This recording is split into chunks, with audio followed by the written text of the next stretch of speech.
Hello, and welcome to Cozy Bedtime, a snug little spot where evening stories and gentle relaxation lead the way to a peaceful night's sleep. Tonight, we share another soothing tale designed to calm your thoughts and invite a sense of comforting tranquility. But first, let's pause for a moment to prepare body and mind for rest. Find a comfortable position, and with each slow inhale and gentle exhale, imagine the day's worries drifting away. Detaching from daily busyness can be tough, especially as bedtime nears. But remember, the less we worry about falling asleep, the more easily our minds can release lingering tension. Allow the gentle rhythm of your breathing to wash away any leftover concerns, and let tonight's story guide you into deep relaxation. Now, settle in and let the warm, comforting atmosphere of cozy bedtime envelop you. Enjoy the story, and may your night be peaceful and restorative.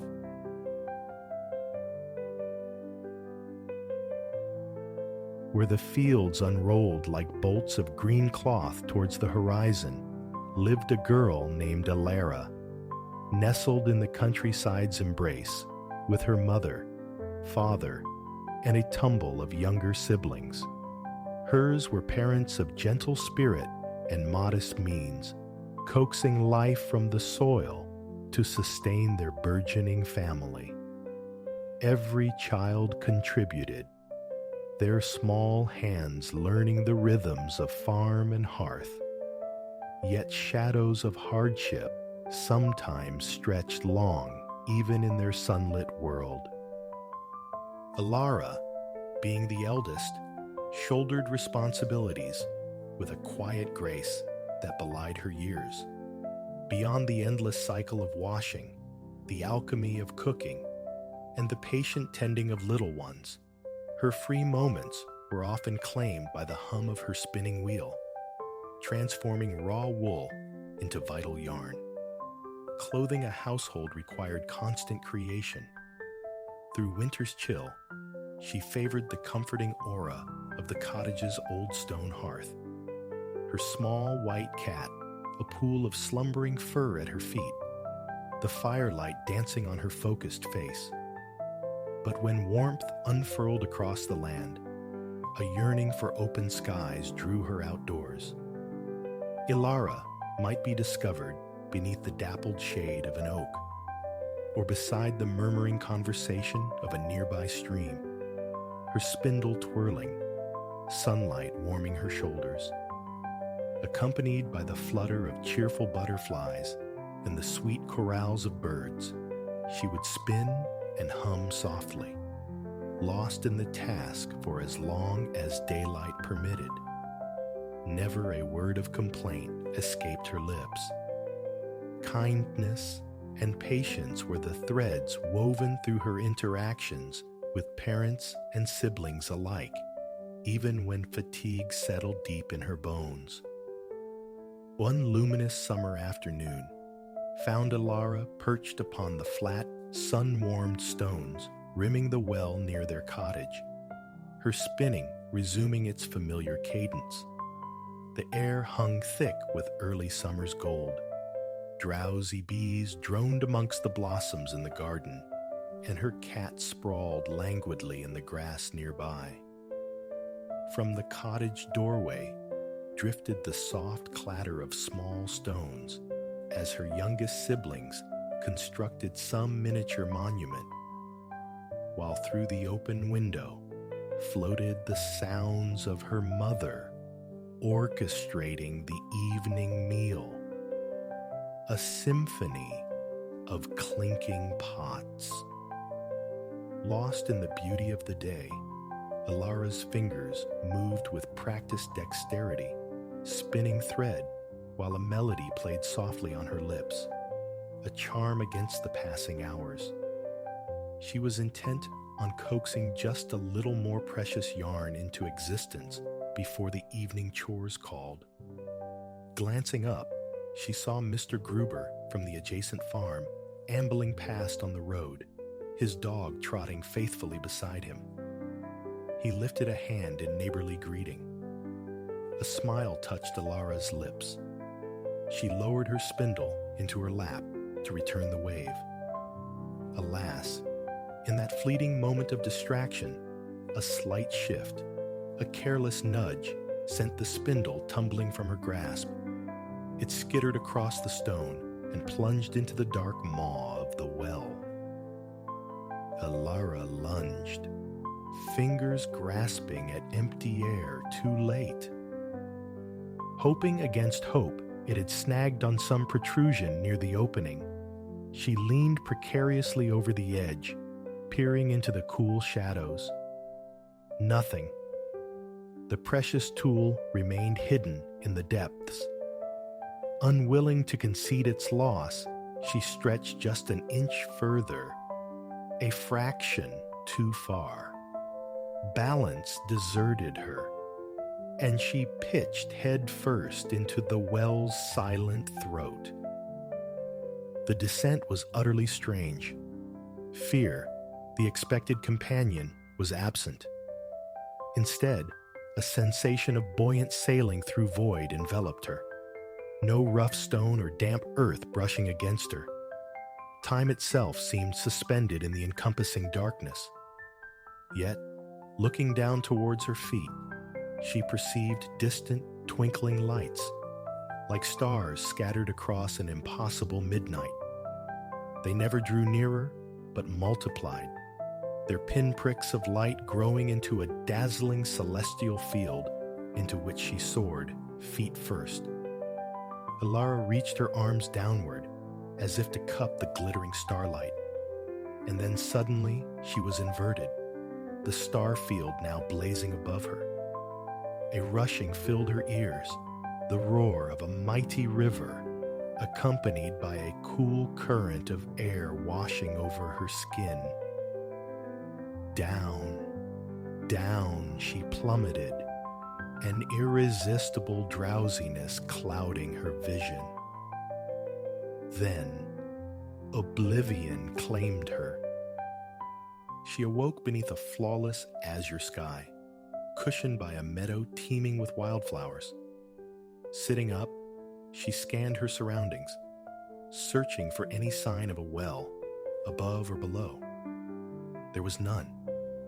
It was as though she had simply blinked into existence in this new, vibrant place. Testing her limbs, touching her head, Alara found herself entirely unharmed, suffused with a sense of profound well-being, as if waking from the deepest, most restorative sleep. Rising, she took stock. The meadow stretched, a lush green carpet bordered on all sides by woodland. Near the center stood a small house, a wisp of smoke curling from its chimney, yet the yard was utterly deserted, devoid of people or animals. A profound curiosity stirred within her. Standing idle in the field was no solution. The little house represented the sole prospect of aid. Decision made, she began walking towards it, parting tall grasses where delicate butterflies danced on unseen currents. Upon reaching the dwelling, she found the front door standing ajar. Hesitant to intrude, she circled the exterior cautiously. Still, no one. Returning to the open doorway, she peered into the gloom and called out, "Hello, is anyone home?" Silence answered.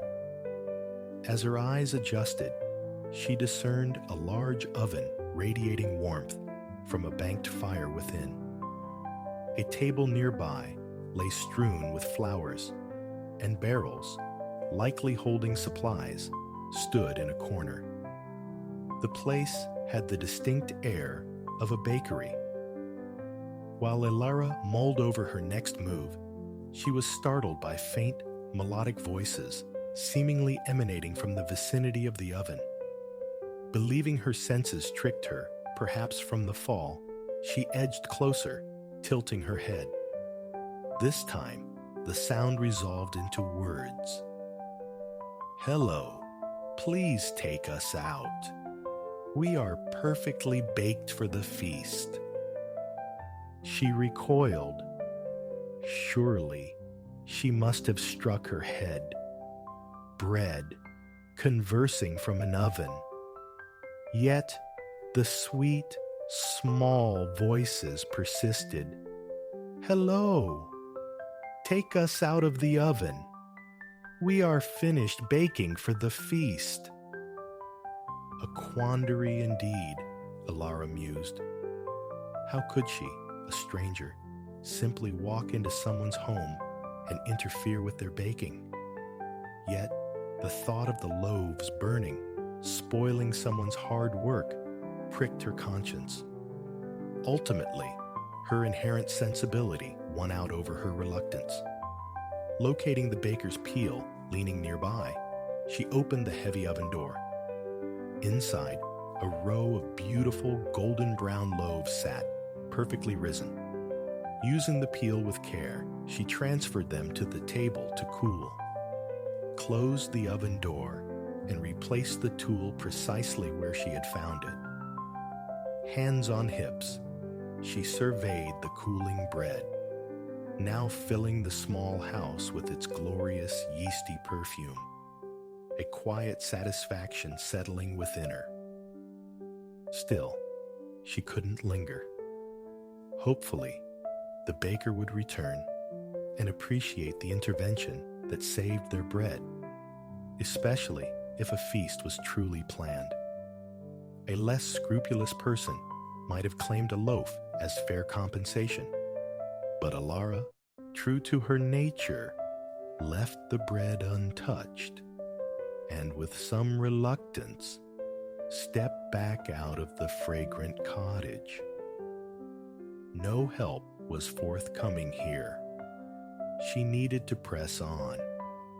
From the cottage, a faintly worn path led towards the woods, suggesting frequent passage. Following this trail seemed the most logical course, so she turned her steps towards the trees.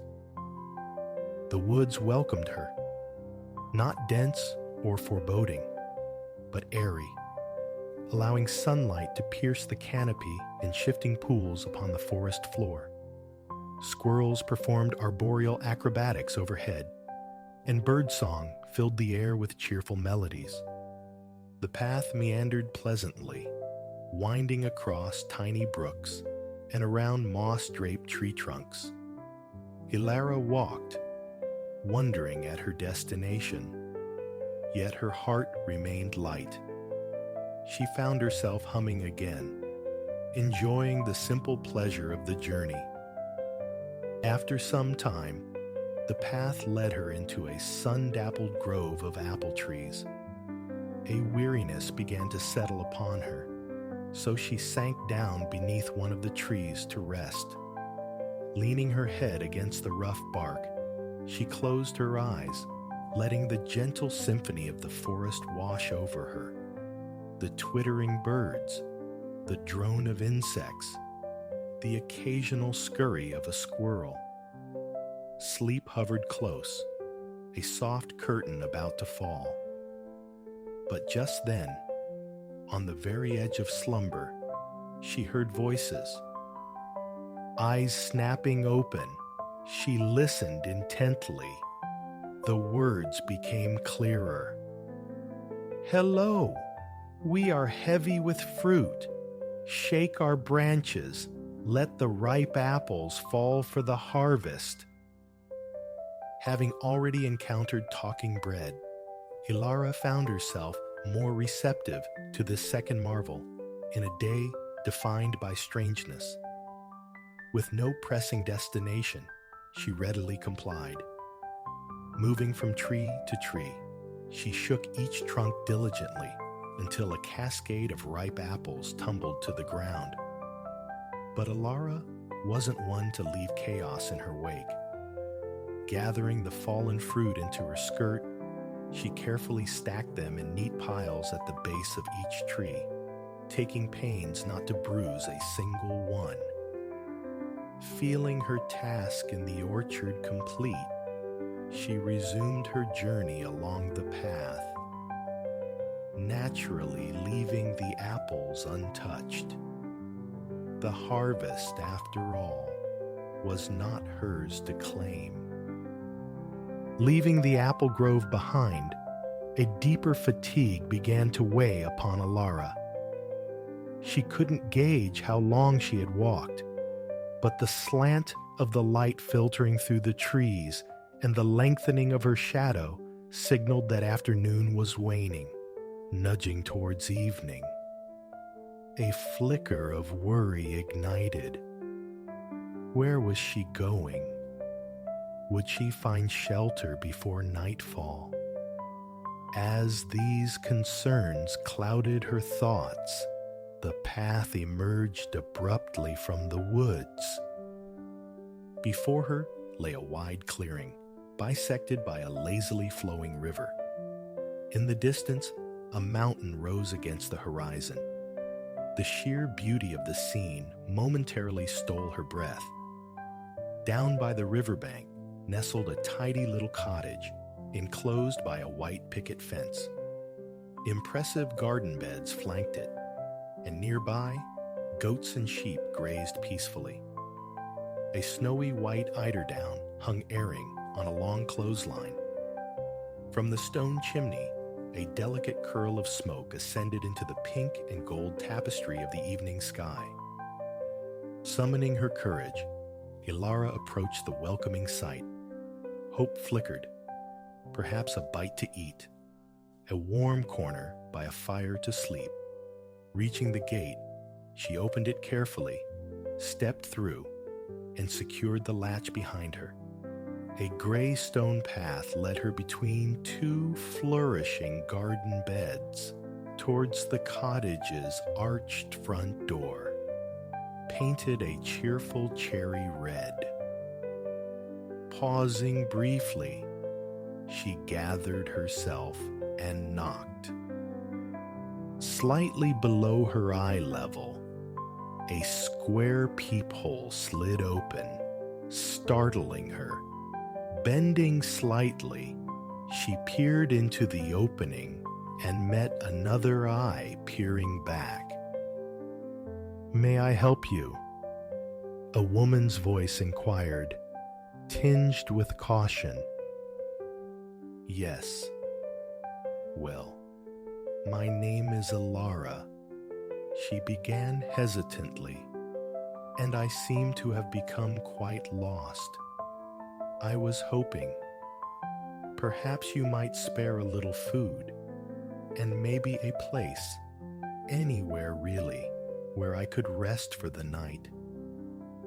The eye observed her for what felt like an age.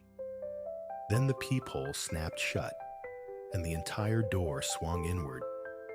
Standing there was an older woman with a kindly face, dressed in simple homespun clothes overlaid with a work apron. Her long white hair was swept back neatly into a practical bun. Squinting at Alara, she reached into her apron pocket, produced a whimsical pair of wire-rimmed spectacles, perched them on her nose, and then broke into a broad smile. "Well now, my dear," the woman said, her voice warmer now. "I don't often receive visitors. If you'd be willing to lend a hand with a few chores about the place, I'd be most grateful and happy to share what little I possess in return." Relief washed over Alara. "Oh yes," she replied earnestly. "I'm quite adept at chores, and I would be deeply thankful for your hospitality." "In that case," the woman responded, stepping aside, "you'd best come inside. It's growing late. You should eat and rest. You can begin helping tomorrow. There's always plenty needs doing. Then, realizing her omission, she added, "A pleasure to meet you, Ilara. You may call me Dame Holla." Dame Holla turned, gesturing for Ilara to follow. Stepping over the threshold into a room surprisingly cozy, despite its low ceiling, Ilara closed the door behind her. The interior comprised a single large space. To her left stood a table and 2 chairs, with kitchen implements visible on a nearby counter. Across the room, a bed waited, presumably the usual domain of the eiderdown airing outside. 2 rocking chairs flanked the large stone fireplace, a sewing basket resting between them. Over the crackling fire, a pot simmered, releasing an aroma so delicious it made Ilara keenly aware of her hunger after the long day's walk. She didn't wait long. Dame Holla settled her into a rocking chair near the fire and served her a generous bowl of hearty stew. They ate in companionable silence as twilight deepened outside the windows.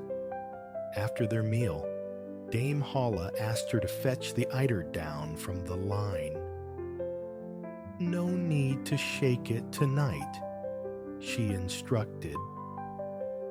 "I attended to that this morning." Ilara ventured into the garden's deepening shadows, retrieved the surprisingly light eiderdown, and brought it inside to place upon the bed. Afterwards, she helped Dame Holla wash the dishes and tidy the kitchen until all was neat. Without probing questions about Ilara's origins or destination, the kind old woman retrieved a blanket and pillow from a wooden chest and prepared a makeshift bed for the weary girl near the hearth. "Sleep now," Dame Hall said warmly. "Tomorrow will be a busy day." The fire's flickering dance was both comforting and hypnotic. Gratefully, Ilara lay down on the soft bedding. The distant hoot of an owl or the occasional bleat of a goat drifted through the quiet night. Within moments, she succumbed to a profound, dreamless sleep. Ilara awoke with the sun, feeling more rested than she could ever recall. Following a simple breakfast, she eagerly awaited the tasks Dame Holly would set for her. Many were familiar echoes of her life on the farm: tending goats, sheep, and chickens, washing up, cleaning the cottage. Dame Hall, clearly advancing in years and finding the upkeep increasingly challenging, was visibly delighted by the capable assistants. With Ilara's enthusiastic help, the cottage soon gleamed, neat as a newly minted pin. One chore, however, Dame Hall emphasized with particular gravity. Every single day, she instructed Ilara, her gaze serious, "You must take the eiderdown from my bed, carry it outside, and shake it with great vigor. Shake and shake until the tiny feathers fly free, making it light and fluffy once more. This task is of utmost importance. Can you manage that?" Ilara nodded solemnly, accepting the instructions without question. Each day thereafter, she shook the eiderdown relentlessly, watching the small, downy feathers drift into the air. Some floated away, ascending towards the sky, while others settled gently nearby. Then she would return the snowy white covering to the clothesline to air until evening descended again. Days melted into weeks. Ilara, having nowhere else to go, and finding genuine contentment in assisting Dame Hall, remained. The old woman, in turn, cherished the company and the relief the younger hands provided for her homestead. A comfortable, happy routine settled upon them. Several weeks after Ilara's arrival, Dame Hall introduced a new responsibility. "I have another important duty for you," she announced, gesturing towards a large watering can with a long spout resting in a corner. "I want you to water my garden. Ensure you miss no corner. Shower the water generously everywhere, coaxing the seeds into a beautiful harvest." Ilara embraced this crucial task as requested. Filling the can repeatedly, she diligently showered water across every inch of the garden plots. This daily ritual soon yielded spectacular results. In one section, vibrant tulips, irises, and daffodils unfurled their colors. In another, crisp lettuces, sharp green onions, robust cabbages, and peppery radishes pushed through the soil. Dame Hall possessed a remarkable affinity for growing things. Ilara's watering seemed all that was needed for the garden to flourish abundantly. Time, filled with purposeful activity at Dame Hall's cottage, slipped by unnoticed, and Ilara remained happy. Yet, as many months passed, a pensiveness began to shadow her. Her contributions to their evening conversations by the fire dwindled, and often, while mending, her hands would still, her gaze drifting into some unseen distance. Dame Hall, perceptive as ever, noticed the change and gently inquired what troubled her. "Oh, Dame Hall," Ilara sighed, "you have shown me such kindness, and I truly cherish helping you here. But the truth is, I find myself missing my family terribly. I yearn for home, but I haven't the faintest idea how to return to them.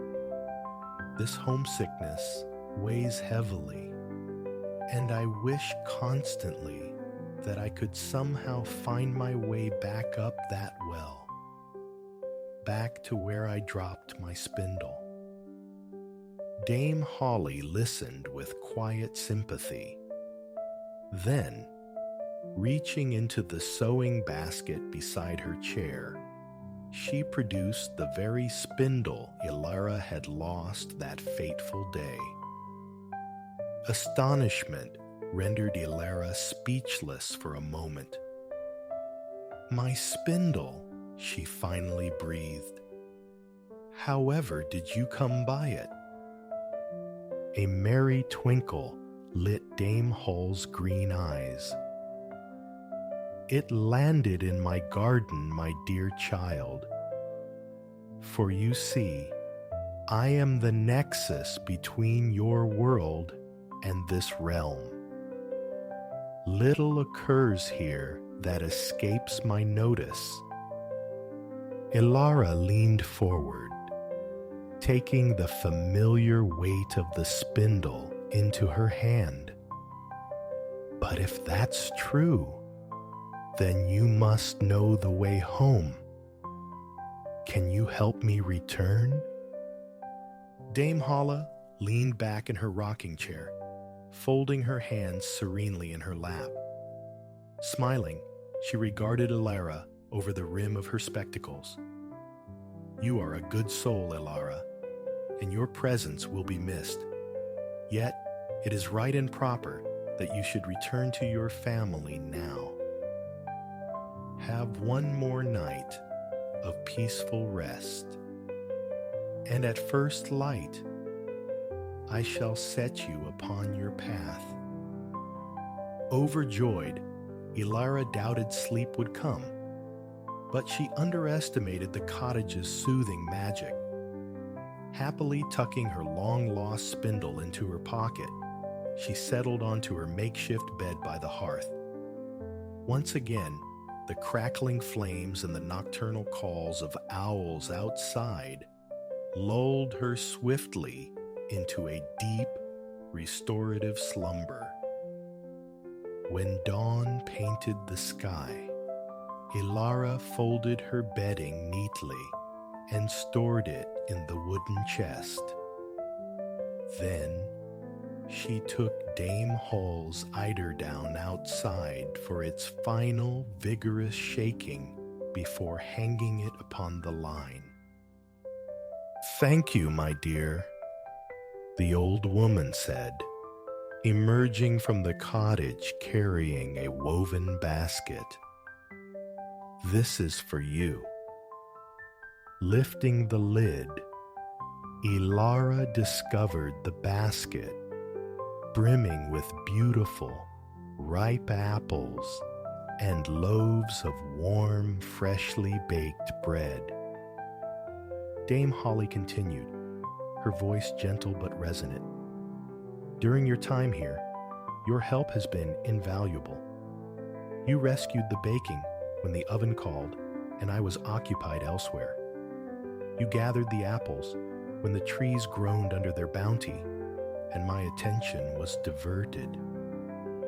Each day, you faithfully shook the eiderdown until the feathers took flight.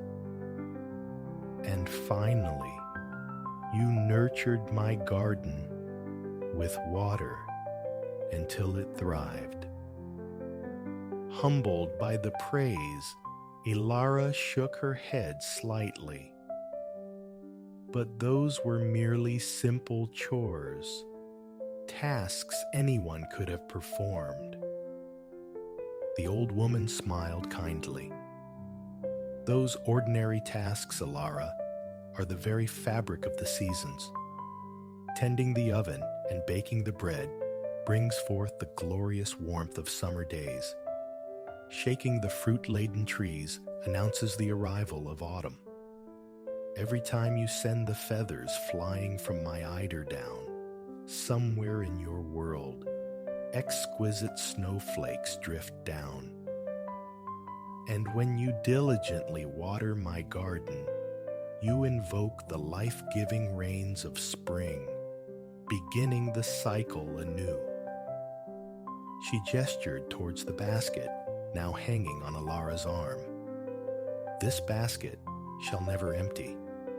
Your family will share in the rewards of your diligence and kindness.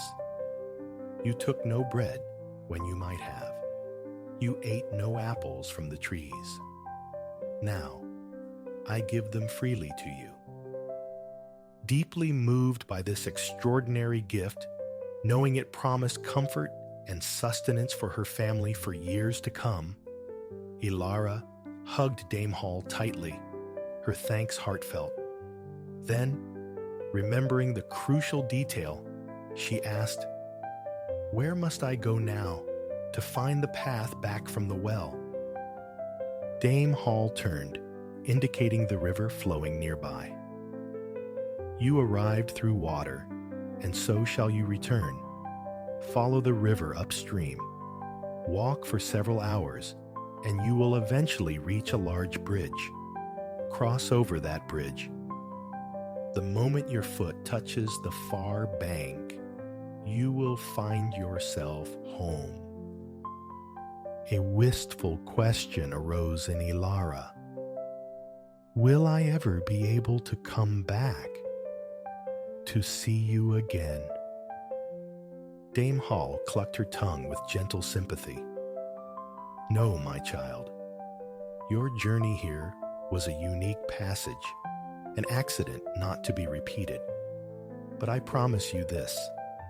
Whenever you feel the sun's warmth upon your face, when you watch the apples ripen and fall, when you see the silent descent of snowflakes upon the world, or hear the soft patter of rain nourishing your spring garden, in those moments, know that I am near.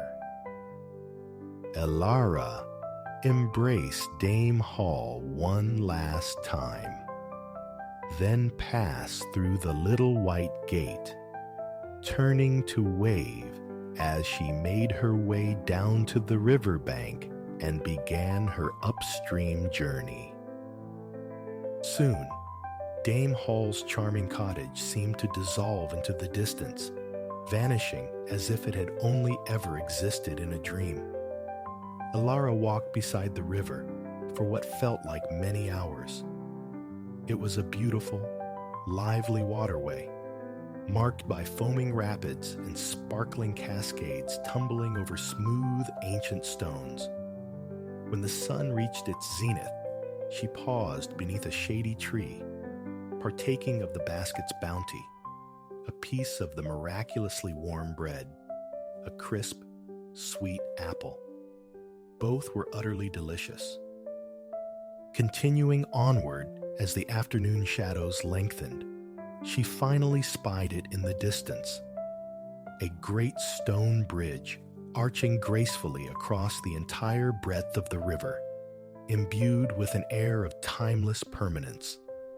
Recognizing her destination, Ilara navigated the tall grasses at the water's edge and stepped onto the bridge with a hesitant breath, half expecting some sudden transformation. Nothing occurred. She proceeded across the stone expanse. Reaching the midpoint, she paused, set down her basket, and gazed back the way she had come. Dame Hall's cottage was lost to sight, but the vista was breathtaking. The river snaking towards the horizon, flanked by woodland and the distant mountain. Looking down into the water below, she saw the river's deepest, quietest heart. Taking one final look at the vast, cloudless sky above, Ilara retrieved her basket and walked towards the bridge's end. As she reached the far side, she held her breath. One foot landed on the bank beyond the bridge. Still nothing. A flicker of anxiety. Perhaps the magic wouldn't hold? Closing her eyes, tightening her grip on the basket, she took the final step. A rushing sound filled her ears. The roar of a mighty river, and a cool current of air washed over her skin, precisely as it had in the well shaft.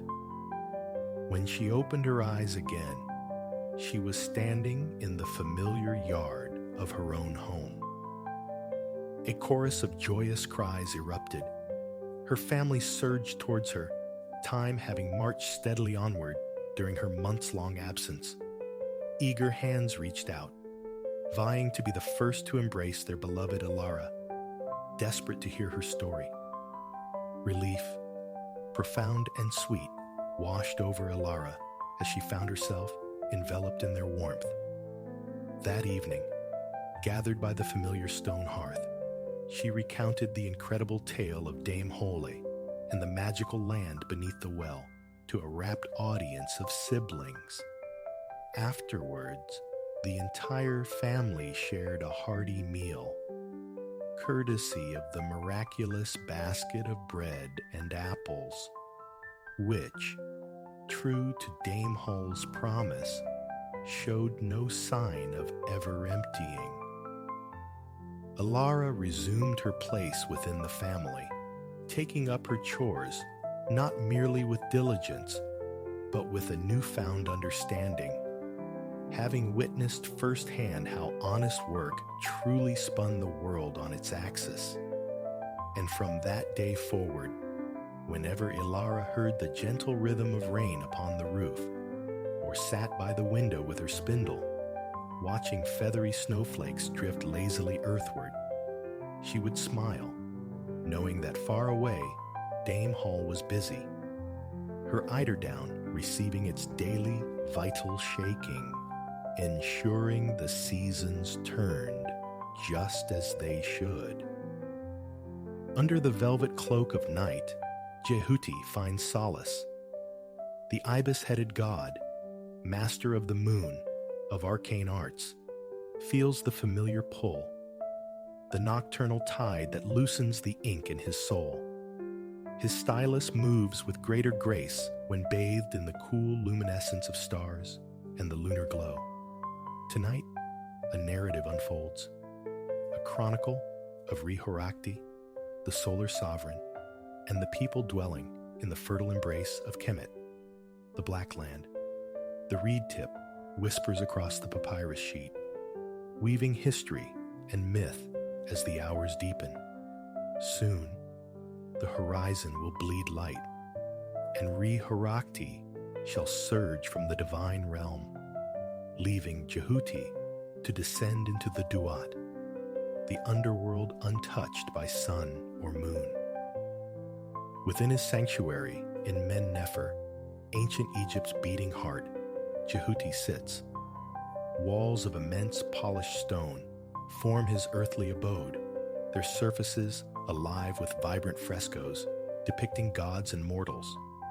Moonlight, sharp and silver, catches the apexes of the distant pyramids. Colossal triangles piercing the sky above the slumbering metropolis. His long, curved beak, the mark of his sacred animal form upon a human frame, nearly brushes the parchment. Ancient glyphs bloom under his steady hand.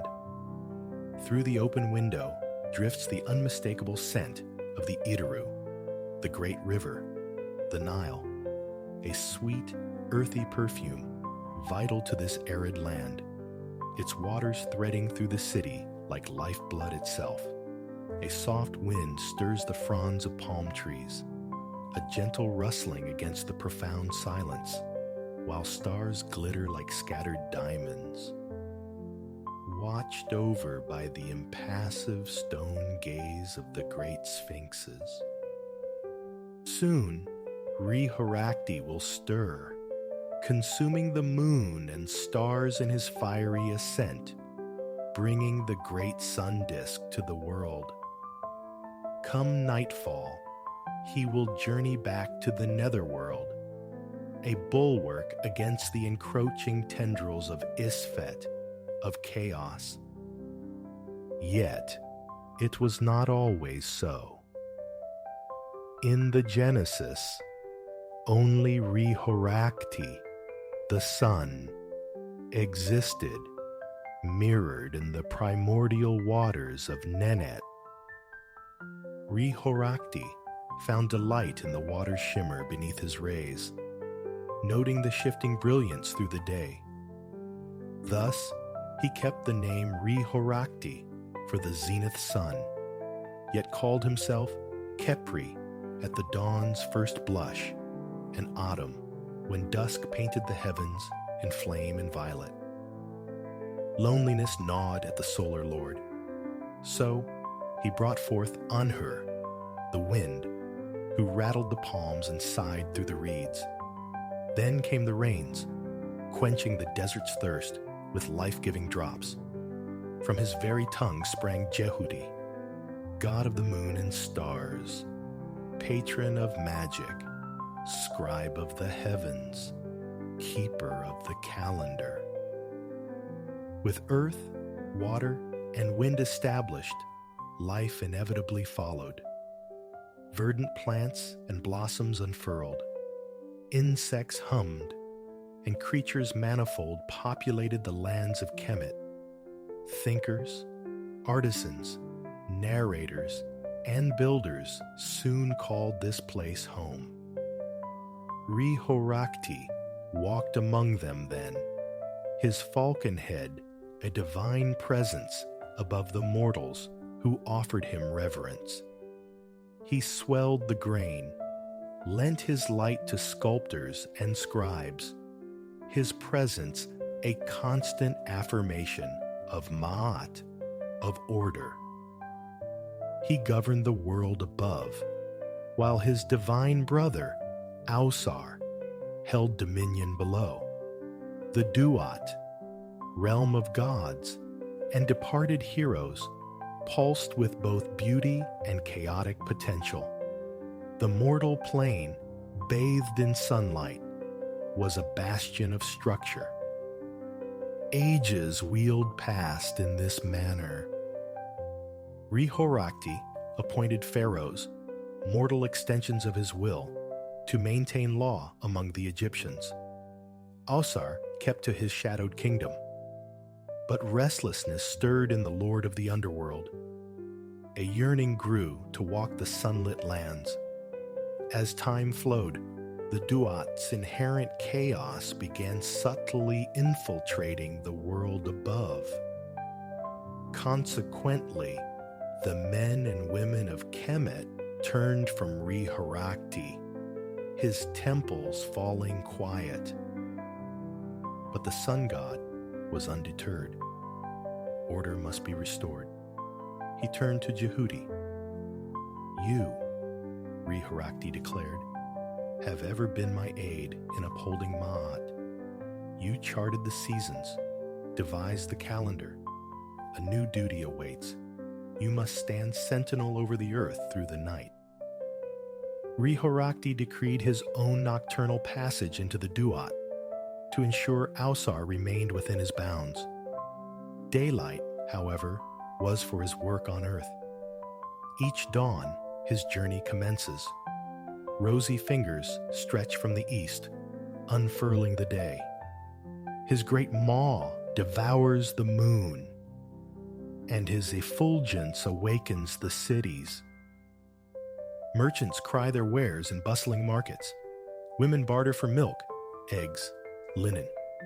Enchanters conjure marvels before rapt onlookers, while artists capture life on stone pallets. In the fields, farmers cast seeds: wheat, barley, flax, grapes. In towns, children gather before tutors, learning the sacred art of reading and writing. As noon climbs high, Rehorakti blazes overhead. The searing heat drives farmer and merchant alike indoors for respite. Cool, fresh fruit, nurtured by the Nile's fertile silt, offers refreshment. Even Rehorakti partakes of succulent figs and sweet grapes, basking in the afternoon's golden intensity. Beneath this solar gaze, pharaohs stride through opulent palaces, commanding the erection of temples, pyramids, eternal tombs. Kemet's architects, masters of their craft, marshal vast labor and precious materials to raise cities of enduring splendor. The Egyptians, pioneers in written language, dedicate the long, hot afternoons to this art. Scribes meticulously chisel hieroglyphs into stone stelae, or brush elegant curves onto papyrus scrolls. Hieroglyphs, words embodied in pictures, beautiful phonetic shapes, adorn temple walls and royal decrees. Their complexity reserves them largely for priests and administrators. Intriguingly, these symbols are read facing the direction of the figure depicted, often a bird, a detail Jehuti, with his avian head, finds particularly pleasing. While scribes labor, Rehorakti continues his westward arc across the celestial vault, crossing the Great Nile. Longboats ply the northern Mediterranean coast, conduits for goods flowing to and from the wider Near East. Beyond the river's fertile strip, Rehorakti gazes upon endless dunes, where golden dust dances on the wind. Anhur, god of air, offers a subtle smile as sand grains sparkle in the breeze. Sinking lower, Rehorakti paints the sky with departing glory.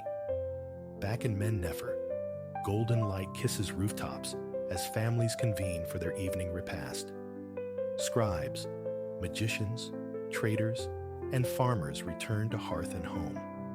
The sun god observes them all, from peasant hut to palace hall, as platters are laid. Green vegetables pungent with garlic, spiced lentils, eggs, fresh bread. Honeyed beverages accompany the hearty fare across the land. mingling with shared tales and laughter. Rihorakti now stains the heavens pink, purple, crimson. His time nears to descend, leaving the world to dreams and rest. He journeys toward the horizon to meet Seishat, guardian of cosmic balance. She is the consort of Jehuti, goddess of wisdom, writing, and measurement. Together, they regulate the stars and seasons, wielding truth and knowledge to maintain universal harmony. By day, Seishat watches over Riharakti's solar bark, moored at the edge of the mortal realm. At dusk, she witnesses his departure into the Duat. Now, stars prick the darkening canvas. The moon ascends, signaling Riharakti's time. He steps into his vessel, and with a nod and wave to Seishat, paddles down into the world below. Through the night, his bark will navigate the river of the underworld. The last vestiges of sunlight vanish. Jehuti, the moon god, knows his vigil begins. His stylus flies, marking hours, days, months, seasons. The bustling arteries of Kemet's great cities fall silent. Stars blaze fiercely in the obsidian sky, the full moon casting a spectral light as parents soothe children into slumber. By this same ethereal light, Jehuti pens his treatises on alchemy and astronomy, committing arcane secrets to papyrus for generations of seekers yet unborn. Mortals lounge in their homes, sharing company and stories before sleep claims them. But Jehuti remains awake, a silent guardian, weaving his own narratives into the fabric of night. These are the legends whispered by firelight and starlight, tales of the Necheru, the gods, and the people who honor them, stories of architects raising impossible structures, of scholars delving into ancient magic. Some whisper Jehuti authored the legendary Emerald Tablets, foundation of alchemy, holding keys to transformation, and perhaps the Philosopher's Stone itself, grantor of eternal life. While Jehuti toils and watches, Riharakti navigates the depths. His boat glides along the underworld river, mirroring the Nile's flow above. He acknowledges the shades of heroes and pharaohs past. Many divinities reside here. Ausar reigns supreme, but here too dwell Anpu, lord of embalming, and Hethert, goddess of love and joy. They inhabit vast fields and wondrous caverns where turquoise trees gleam in the ethereal twilight. Jehuti and Seishat also call this place home, ascending only when moon and stars command the sky. Above, humanity sinks deeper into sleep, secure in the knowledge that Riharakti maintains order below, while Jehuti and Seishat stand guard overhead. Jehuti understands the rhythm. When dawn threatens, he will exchange realms with Riharakti. As the sun erupts from the Duat, Jehuti will return below. A cycle repeated every 24 hours, eternal and unwavering. But for now, he savors the tranquil night. His gaze sweeps across Men-Nefer, the ancient capital, though Kemet's power will ebb and flow through its long history. The marvels built here will echo through millennia. A faint smile touches Jehuti's beak as his stylus whispers. He cherishes this quiet interlude where order and chaos find a serene equilibrium. Yet he knows others share his wakefulness. In Men-Nefer, night belongs to mystery and knowledge. While families sleep, astronomers slip from their beds, cloaked against the chill. They scan the heavens, discerning patterns where others see only scattered points of light. They christen constellations after beloved gods and myths. The geese of Riharakti, a pattern lost to time, shares the sky tonight with stellar arrangements destined to be known as the Plough and Orion. These sky watchers serve a vital role. Generations have learned to read the stars, predicting the Nile's inundation, allowing farmers to plan their year. The celestial clock governs festivals, and, some believe, glimpses the future. Observing the sun and moon's passage, charting stellar positions, provides the practical framework for dividing time into days, months, years. Perhaps this is why Jehuti, Lord of the Moon, is credited with a 365-day calendar. Astronomers employ the Merket, an ingenious instrument, sighting stars to measure the night's passage through the decans. 36 star groups, forming a celestial clock. Their movements detailed in texts like the Book of Nut. As the final hours dwindle, the astronomers must stow their tools and seek rest. Dawn approaches. Knowing his time is short, Jehuti concludes his writing. He leaves his temple, walking beside the murmuring Nile. He pictures Riharakti navigating the river below, in the realm of the gods. Soon, Jehuti will tread that path, wandering through caverns, past lakes of fire and turquoise trees. Yet, he relishes these nights in the mortal sphere, the vast open spaces shimmering under the magnificent moon. He admires the city humanity has wrought, smooth stone ascending into pyramids, intricate reliefs telling tales of pharaohs long past. The Nile sighs and gurgles over rocks and silt, a lullaby for the sleeping populace. Nightbirds call softly. Jehuti's beak gleams in the starlight as he walks, absorbing the majesty of his terrestrial home. Tombs, pyramids, sphinxes, mummies, magic, language, art, mythology. Kemet's treasures are manifold.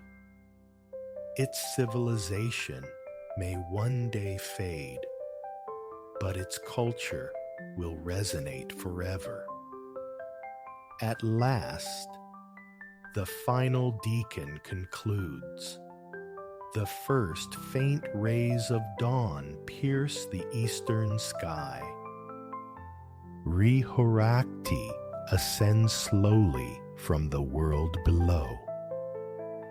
It is time for Jehuti to descend, to walk beside the underworld river instead of the Nile. Thus, the days and nights turn. Riharakti circles above, descending at dusk.